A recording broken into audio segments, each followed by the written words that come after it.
Good afternoon everyone, my self Chandan Singh Gaur. मैं Neelkanth nursing classes Dausa से आप सभी का हार्दिक अभिनंदन एंड स्वागत कर रहा हूँ। आज अपना टॉपिक है साइकोलॉजी। जो आपकी सब्जेक्ट है साइकोलॉजी में, उसकी आपकी सेकंड यूनिट है बायोलॉजी ऑफ द बिहेवियर। कि आपका जो भी बिहेवियर है वो कैसे कैसे आपका इफेक्ट होता है आपके बायोलॉजिकल इन्वायरमेंट से। तो अगर अपन इसकी डेफिनेशन देखते हैं, नॉर्मल इंट्रोडक्शन पढ़ते हैं, तो biology of the behaviour of the study of, अगर मैं बात करूं बायोलॉजी ऑफ द बिहेवियर में आप किस चीज की स्टडी करते हो, तो आप करोगे behaviour function of the nervous system. कि आपका जो नर्वस सिस्टम है वो आपका बिहेवियर के अकॉर्डिंग कैसे कैसे कैसे कैसे आपका फंक्शन कर रहा है। जैसे मैं बात करूं, अगर आपका माइंड है वो क्या है, थोड़ा सा डिप्रेस है, तो उसके अकॉर्डिंग आपका जो फंक्शन है, बॉडी है, साइकोलॉजिकल है, वो कैसे काम कर रही है। ठीक है ना। जैसे मैं बात करता हूं, सपोज करो आपका क्या है, डिप्रेशन है। सपोज करो कि कोई भी इंसान है, उसको क्या हो रहा है, डिप्रेशन हो रहा है, मतलब आपका जो माइंड है वो थोड़ा सा डाउन। अब उसके अकॉर्डिंग आप कैसे कैसे बिहेवियर दिखा रहे हो। जैसे अगर मैं बात करूं डिप्रेशन के अंदर है, तो डिप्रेशन के अंदर क्या आपका कंसंट्रेशन ठीक रहेगा, क्या नहीं रह सकता ना।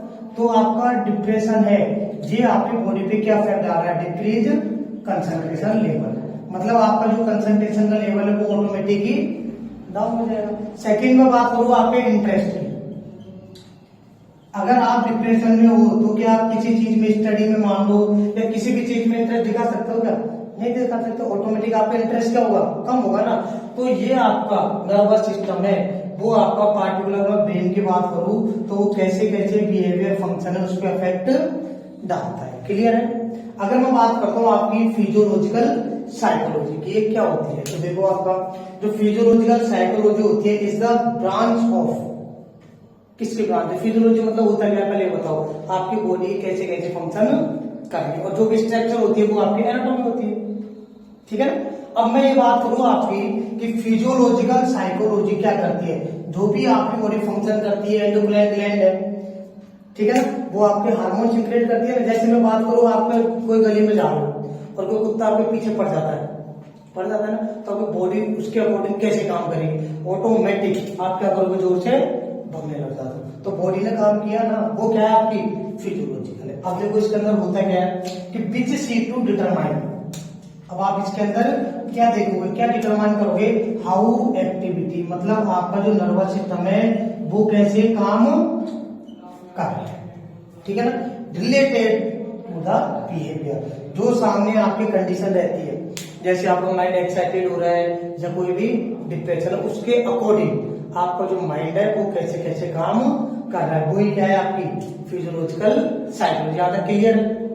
अगर आप लोग इसको नोट डाउन करना चाहते हो तो कर सकते हो। अगर मैं बात करूं नॉर्मल की, कि biological of the behaviour of study of behaviour function, आपके जो भी बिहेवियर जो फंक्शन होते हैं ऑफ द नर्वस सिस्टम, वो कैसे कैसे काम करते हैं। मैं बात करूं आपकी फिजियोलॉजिकल साइकोलॉजी की, ये ब्रांच होती है कि आपका नर्वस सिस्टम है वो आपके माइंड के अकॉर्डिंग, आएगा समझ, आपके किसके अकॉर्डिंग, माइंड के अकॉर्डिंग कैसे कैसे एक्टिविटी कर रहा है। ये क्या आगे आपकी फिजियोलॉजिकल साइकोलॉजी आ गई। ठीक है। अब मैं बात करता हूं आपका बॉडी,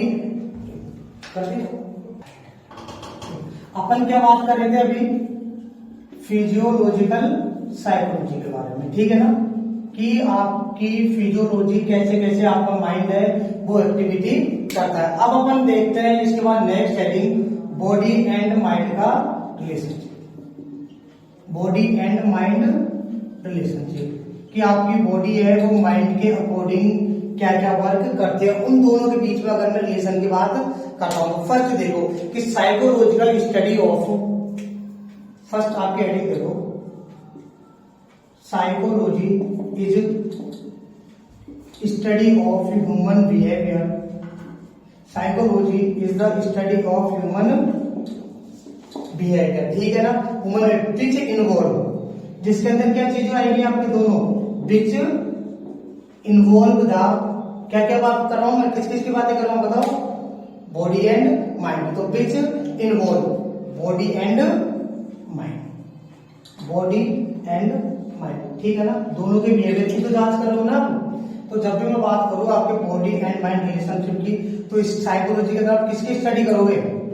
ह्यूमन के बिहेवियर, कि वो बिहेवियर कैसे कैसे कर रहा है, किसके अकॉर्डिंग? बॉडी एंड माइंड के अकॉर्डिंग। तो इसके बाद में क्या आ गया कि ये दोनों क्या रहते हैं आपस में? Inter related. फर्स्ट पॉइंट में बात करूं, इंटर रिलेटेड एंड क्या रहेंगे आपके? Inter act.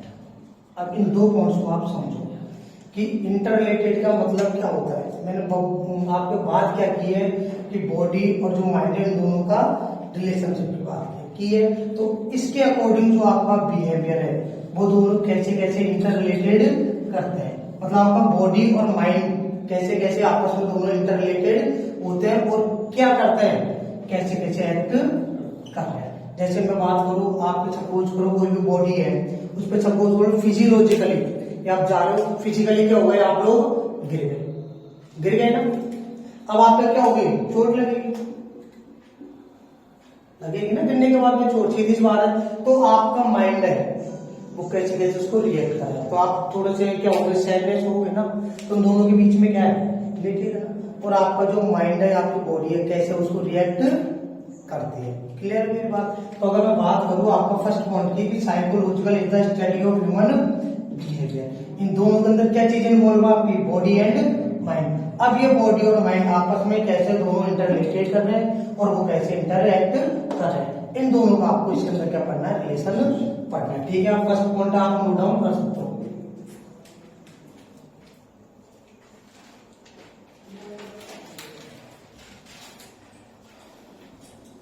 चलो जब तक मैं आपका सेकंड पॉइंट देता हूं, आप नोट डाउन कर सकते हो। सेकंड देखो, all behaviour, all behaviour on, लिखो आगे, have anatomical, all behaviour of आपका एनाटॉमिकल एंड फिजियोलॉजिकल,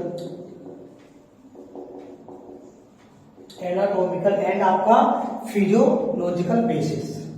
ठीक है ना, आपके जो भी जितने भी बिहेवियर होते हैं वो आपके एनाटॉमिकली एंड फिजियोलॉजिकली बेसिस होते हैं। देखो कैसे होते हैं। अगर मैं आपकी फिजियोलॉजी की बात करूं तो फिजियोलॉजी में क्या क्या चीजें इन्वॉल्व रहेगी? देखो, physiological structure, physiological structure involve. देखो फिजियोलॉजिकल स्ट्रक्चर अंदर आपकी क्या क्या चीज, जैसे मैं बात करूं आपका बॉडी फ्लूइड्स,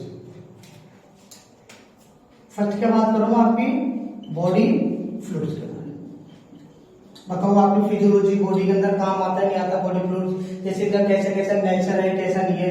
मैं बात करूं आपके केमिकल की, जैसे आपकी बॉडी के अंदर क्या है? एसिडिक एनवायरनमेंट है या आपका एल्कली के। अगर ज्यादा एसिडिक हो जाता है, सपोज करो आपकी स्टोमक के अंदर अगर आपका ज्यादा एसिडिक है, वो सीक्रेशन होने लग जाता है, तो आपको एब्डोमिनल पेन वगैरह, रिगर्जिटेशन वगैरह प्रॉब्लम होती है ना। तो वही बात है ना, आपका कैसे आपकी बॉडी है वो उसके अकॉर्डिंग है काम कर रहा है। बॉडी में प्रॉब्लम हुई तो माइंड क्या क्या आपकी एक्टिविटीज कर रहा है, दोनों के ऊपर प्रॉब्लम आ गई ना, तो वो हो गया ना आपका एनाटॉमिकली एंड फिजियोलॉजिकल सारे बिहेवियर। तो बॉडी फ्लूइड्स आ गया। सेकेंड आपका क्या आ गया?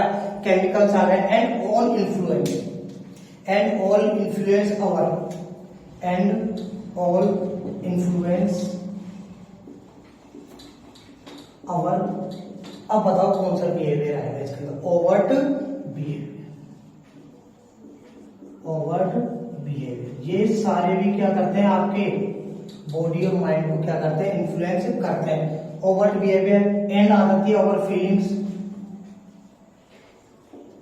आपके जो भी ओवर्ट बिहेवियर है, आपकी फीलिंग्स है एंड आपके एक्सपीरियंस। अगर मैं बात करता हूं आपका फिजियोलॉजिकल स्ट्रक्चर में इन्वॉल्व किस चीज को करता हूं? आप इसकी मानो केमिकल एंड आपकी बॉडी फ्लूइड्स में आपको इन्वॉल्व कर रहा हूं। अब ये सब आपके इन्फ्लुएंस करेंगे किस चीज को? आपकी ओवर्ट बिहेवियर को, आपकी फीलिंग्स को एंड आपके एक्सपीरियंस को। ठीक है ना, तो आ गया ना आपका जो बॉडी है उसने क्या किया? आपके ऊपर इफेक्ट डाला। अब आपका माइंड कैसे कैसे उस चीज को शो कर रहा है, जैसे आपके ओवर्ट बिहेवियर बताएगा, आपकी ऐसी फीलिंग्स होती है एंड आपके क्या क्या एक्सपीरियंस होता है उस चीज के लिए। दोनों में आपको रिलेशन बता रहा है। ठीक है ना, नोट हो। कैसे लिखोगे, देखो कि आपका ऑल बिहेवियर ऑन है एनाटॉमिकल एंड फिजियोलॉजिकल बेसिस। आप नीचे एरो बना के लिख सकते हो कि आपकी फिजियोलॉजिकल स्ट्रक्चर इन्वॉल्व क्या चाहिए, बॉडी फ्लूइड्स एंड केमिकल, लिख ली दोनों चीजें। एंड इसके बाद एंड ऑल इन्फ्लुएंस, अब ये सारे क्या इन्फ्लुएंस कर रहे हैं, बहुत आपकी ओवर्ट बिहेवियर एंड आपकी फीलिंग एंड आपके एक्सपीरियंस। ठीक है, आप नोट डाउन कर सकते हो।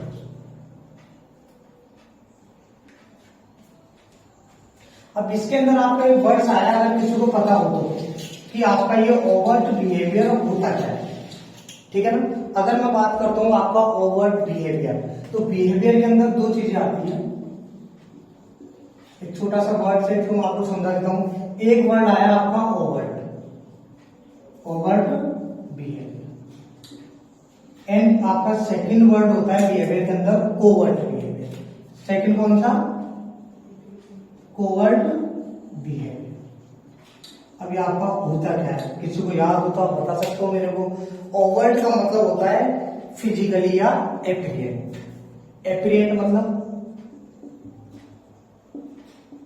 एपिरियंट, जिसको क्या कर सकते हो आप, जिसे देखा जा सकता है, जिसे देखा जा सकता है। अब सपोज करो आपके माइंड ने कोई भी आपकी बॉडी को डिस्टर्बेंस किया, तो आप कौन सा बिहेवियर शो करते हो, ओवर्ट बिहेवियर तो शो करोगे ना, जो सामने वाला आपको नोटिस कर सकता है या देख सकता है। आए बात समझ में। अगर मैं बात करूं आपकी कोवर्ट बिहेवियर, जो बिहेवियर का आपको देखा नहीं जा सकता, वो बिहेवियर जिसे देखा नहीं जा सकता, वो कौन सा बिहेवियर होता है आपका, कोवर्ट बिहेवियर। आए बात समझ। तो साइकोलॉजी के अंदर आप कौन सा बिहेवियर नोटिस करोगे, ये वाले तो करोगे जिसे आप देख सकते हो किसी भी इंसान के अंदर। आए बात समझ कि भाई इसको क्या प्रॉब्लम है, दुखी हो रहा है या हैप्पी हो रहा है या गुस्सा हो रहा है, कौन सा बिहेवियर आपके सामने शो कर रहा है, उसी चीज को आप क्या कर सकते हो, नोटिस कर सकते हो। ठीक है ना। तो आपका जो भी आपको इन्फ्लुएंस करेगी वो आपको कौन से बिहेवियर को कर रही है, ओवर्ट बिहेवियर को करेगी, तो कोवर्ट को भी, बट उसको आप देख नहीं सकते। ठीक है। अगर मैं बात करूं नेक्स्ट की, तब तक आप इसको देख लो, नोटिस करना चाहूंगा। अब देखो नेक्स्ट पॉइंट क्या लिखोगे आप लोग। नेक्स्ट पॉइंट की अगर मैं बात करता हूं आपका कि our mental function, our mental functions like, अब आपके कौन से मेंटल फंक्शन है जो आपको इफेक्ट कर सकता है। लाइक अगर बात करूं तो मैं स्ट्रॉन्ग फीलिंग्स है, स्ट्रॉन्ग फीलिंग्स, और बताओ आप क्या क्या करोगे। स्ट्रॉन्ग फीलिंग्स है आपके इमोशंस है, और बताओ एटीट्यूड है, मोटिव्स है, एटीट्यूड है आपके, मोटिव्स है, और बताओ थिंकिंग है,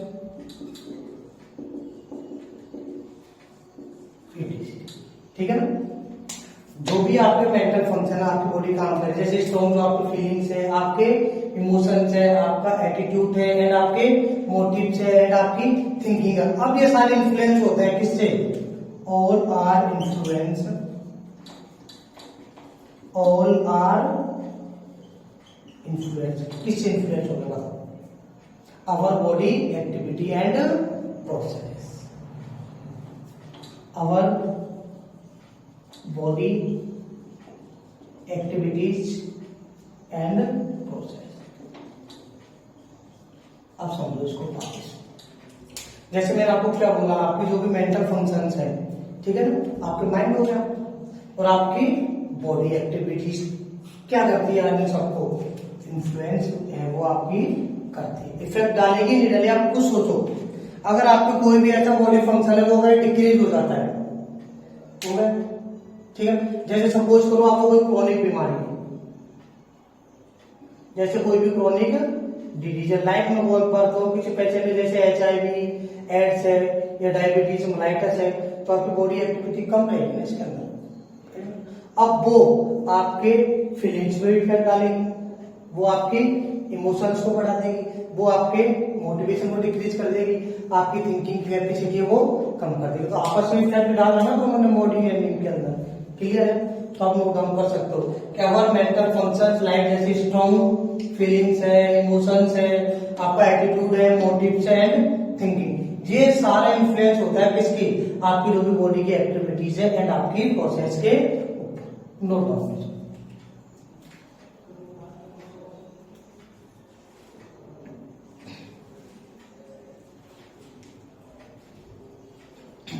ठीक है, अब नेक्स्ट हेडिंग की बात करते हैं अपन को। देखो क्लियर हो गया आपका बॉडी एंड माइंड का रिलेशनशिप, वो क्लियर है ना? अब नेक्स्ट देखो, अगर मैं हेडिंग की बात करूं कि effect on bodily condition, next है आपका इफेक्ट ऑन बॉडीली कंडीशन, मतलब आपकी जो भी बॉडी की कंडीशन है वो इफेक्ट किस पे डालेगी? On mental function, on mental function. देखो बहुत इजी है ये आपके लिए समझना। अगर मैं बात करता हूं आपसे कि आपकी जो बॉडी की कंडीशंस है, पहले इस लाइन को अच्छे से समझ लेना। अगर आपके टॉपिक से अगर समझ आ जाता है ना कि बोलने में अच्छा है तो बहुत इजी होता है। अगर मैं बात करूं आपकी बॉडी की कंडीशन है, सबसे फर्स्ट मैं बात करता हूं कि आपकी ये बॉडी की जो कंडीशन है वो आपकी मेंटल फंक्शनिंग पे कैसे कैसे इफेक्ट डालते हैं। अब देखो जैसे मैं बात करूं आपका इंक्रीज ब्लड प्रेशर, फर्स्ट क्या बात कर रहा हूं? Increase blood pressure. अब ये कौन सी कंडीशन हो गई आपकी? बॉडी की कंडीशन होगी। अब ये आपके मेंटल फंक्शन पे कैसे इफेक्ट डाले? Cause mental excitement. ये क्या कॉज करेंगे? आपका मेंटल एक्साइटमेंट। आई बात समझ में? आपका मेंटल एक्साइटमेंट को इंक्रीज कर दे। क्लियर है? तो सीधी सी बात है, आपकी जो बॉडी के फंक्शन है या जो भी आपके उसने आपकी मेंटल फंक्शन पे क्या इफेक्ट डाला। अगर मैं सेकंड पॉइंट की बात करूं, सीवियर पेन। सेकंड पॉइंट क्या है आपका? Severe pain. कौन सी कंडीशन है आपकी? बॉडी की कंडीशन है। अगर मैं बात करूं वापस किसकी कंडीशन है? बॉडी। अब ये क्या कॉज डालेगी किसके ऊपर? आपकी मेंटल फंक्शन। तो क्या करेगी? आपके कंसंट्रेशन लेवल है उसको रिड्यूस कर देगी। तो severe pain reduce the concentration level. Clear? अभी आपकी कौन सी कंडीशन होगी? Mental condition. और मैं थर्ड की बात करूं, क्रोनिक इलनेस, तो मैंने आपको पहले पॉइंट बताया क्रोनिक इलनेस। अब कोई भी आपका क्लाइंट्स है उसको क्या है, आपकी बहुत लंबे समय से कोई भी बीमारी, तो क्या कर सकता है ये क्लाइंट्स के अंदर डिप्रेशन है वो कॉज कर सकता है। Cause depression. ठीक है। अब मैं बात करूं अगर फोर्थ की, फिजिकली फटे, तो आपको बहुत ज्यादा आपको फिजिकली फटे हो रहा है, टेंशन हो रही है, फिजिकली फटे, ये सारे क्या है आपकी बॉडी की। अब ये क्या इफेक्ट डालेगा? अफेक्ट अवर माइंड एंड, बताओ, अफेक्ट अवर माइंड एंड किसके ऊपर डालेगा? बताओ, अवर मोटिवेशन है। Affect mind and reduce motivation लिख सकते हो, और क्या क्या लिख सकते हो आप? इंटरेस्ट लिख सकते हो, कंसंट्रेशन लिख सकते हो, इंटरेस्ट है, थिंकिंग है, कंसंट्रेशन है। ठीक। अब देखो वापस अगर मैं आपको रिपीट करता हूं, मैंने आपको क्या हेडिंग डलवाई थी कि इफेक्ट ऑन बॉडीली कंडीशन, कि आपकी जो भी बॉडी की कंडीशन है वो आपकी मेंटल फंक्शन को कैसे कैसे इफेक्ट है वो कर रही है। क्लियर है? तो मैंने फर्स्ट पॉइंट क्या लिखा? आपका इंक्रीज बीपी। जैसे ही आपका क्या बढ़ा है? बीपी बढ़ता है तो आपका मेंटल एक्साइटमेंट आपको दिखाई देगा। कौन सी कंडीशन है ये? मेंटल फंक्शन हो गया आपका। सेकंड में बात करूंगा सीवियर पेन, बहुत ज्यादा क्या हो रहा है आपको? पेन हो रहा है, तो क्या आप कंसंट्रेशन लेवल बना पाओगे? क्या नहीं बना सकते? तो ऑटोमेटिक आपका जो बॉडी की कंडीशन है उसने क्या डाला? मेंटली फंक्शन को ऑटोमेटिक क्या कर दिया? रिड्यूस है वो कर दिया। थर्ड की बात करूं मैं, अगर आपका क्रोनिक इलनेस, कोई भी मरीज है उसको क्या है, कोई भी इंसान मान सकते हो उसको क्या है, बहुत लंबे समय से बीमारी, तो क्या होगा उसका? डिप्रेशन में वो क्लाइंट जा सकता है ना। तो वही आपकी बॉडी कंडीशन ने आपका मेंटल इस पे क्या इफेक्ट डाला। तो बात करता हूँ फिजियोलॉजिकल फटेगा, बहुत ज्यादा थका हुआ है, टेंशन वगैरह है, तो वो अफेक्ट करेगी आपके माइंड को एंड मोटिवेशन को कम कर देगी, आपके इंटरेस्ट को कम कर देगी एंड आपका जो कंसंट्रेशन लेवल है उसको डिक्रीज कर देती है। क्लियर है पॉइंट? आप नोट डाउन कर सकते हो।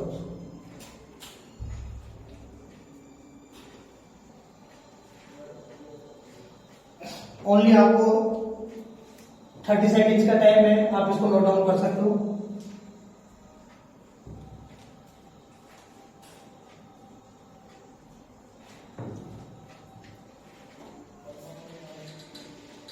जब तक मैं आपको निकाल देता हूं। Effect on mental condition, effect on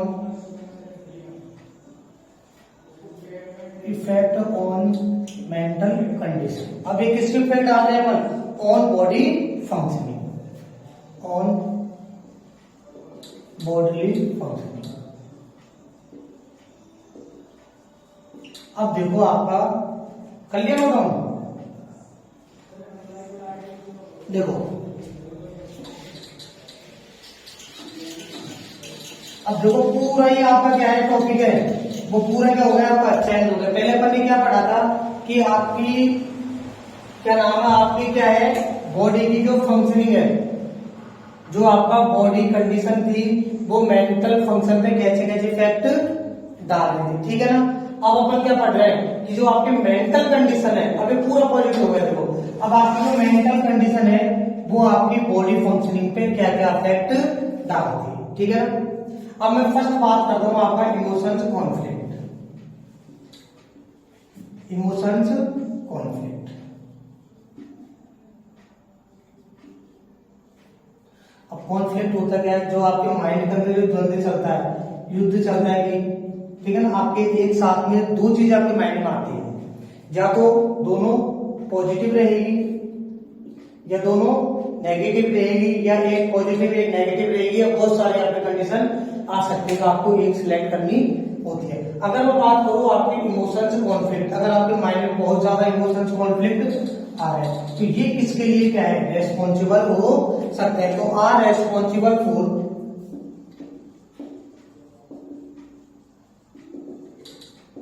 peptic ulcer, peptic ulcer. मैं बात करूं आपके डिप्रेशन की, पेप्टिक अल्सर है, अल्सरेटिव आपका कोलाइटिस है, ये कॉज आपके कर सकते हैं। अगर कोई सपोज करो कोई भी इंसान है बहुत समय से गया है आपका डिप्रेशन के अंदर, बहुत ज्यादा डिप्रेशन के अंदर है, तो उसको क्या डिजीज कॉज हो सकती है? Peptic ulcer and ulcerative colitis को कॉज हो सकता है। तो सीधी सीधी बात है, देखो आपका क्या है मेंटल कंडीशन होगी ना मेंटल। अब ये आपकी बॉडी के ऊपर क्या का इफेक्ट डालते, क्लियर है। अब मैं बात करूं डीप थिंकिंग, अगर मैं सेकंड पॉइंट की बात करता हूं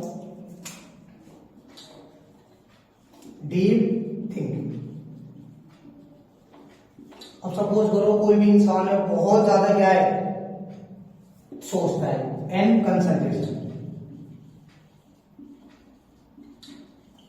और बहुत ज्यादा क्या कर रहा है उस चीज पर कंसंट्रेशन कर रहा है। अभी क्या घर वाले नहीं बोलते क्या कि बेटा इस चीज को लेकर ज्यादा मत सोच, नहीं तो फालतू क्या हो जाएगी, हेल्थ की प्रॉब्लम हो जाएगी, कमजोर हो जाएगा, बोलते हैं ना घर वाले। तो वो चीज है डीप थिंकिंग है, आपका कंसंट्रेशन कर लो तो क्या कॉज कर सकती है आपकी, मतलब फिजिकली स्ट्रेन कॉज कर सकती है। बहुत ज्यादा आपके जैसे हेडअप होना और परेशान होना, इंसोम्निया होना, ये जो कंडीशन आपको क्रिएट कर सकते हैं अगर आपने बहुत ज्यादा सोचा या कंसंट्रेशन किया। अब मैं बात करूं आपका दो ही पॉइंट, ठीक है, ये और कर लेता हूं। अनप्लीजेंट आपकी क्या है इमोशंस, आई बात समझ, unpleasant emotions, unpleasant emotions like, unpleasant का मतलब क्या होता है, जैसे आप नहीं चाहते थे इमोशन वो भी बार बार आ रहे हैं। जैसे मैं आपको बात करता हूँ फियर की है,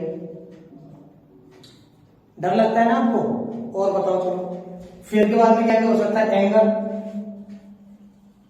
क्या हो रहा है आपको बार बार गुस्सा आता है, अनप्लीजेंट है ना चीजें।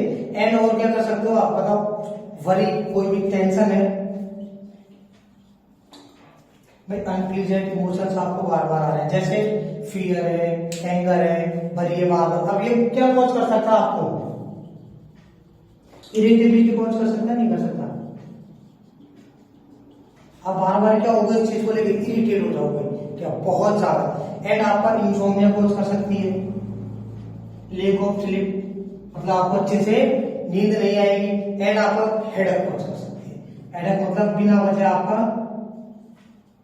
पेज वगैरह आपका सिर में होगा। ठीक है, मैंने आपको 3 पॉइंट बताया इसके अंदर। फर्स्ट, इमोशंस कॉन्फ्लिक्ट है, ये किसके लिए रेस्पॉन्सिबल है? आपके peptic ulcer and ulcerative colitis के लिए। Second, deep thinking and concentration, ये क्या कॉज कर सकते हैं? आपके फिजिकल स्ट्रेन। ठीक है ना। एंड थर्ड, अनप्लीजेंट इमोशंस, अगर आपको आ रहे हैं बार बार डर रहे हो, आपको गुस्सा आ रहा है, टेंशन आ रहा है, ये क्या चीज कॉज कर सकती है? आपका इरिटेशन है, इंसोम्निया है, हेडेक वगैरह आपका कॉज कर सकते हैं। क्लियर है? Thank you for all of you. ठीक है।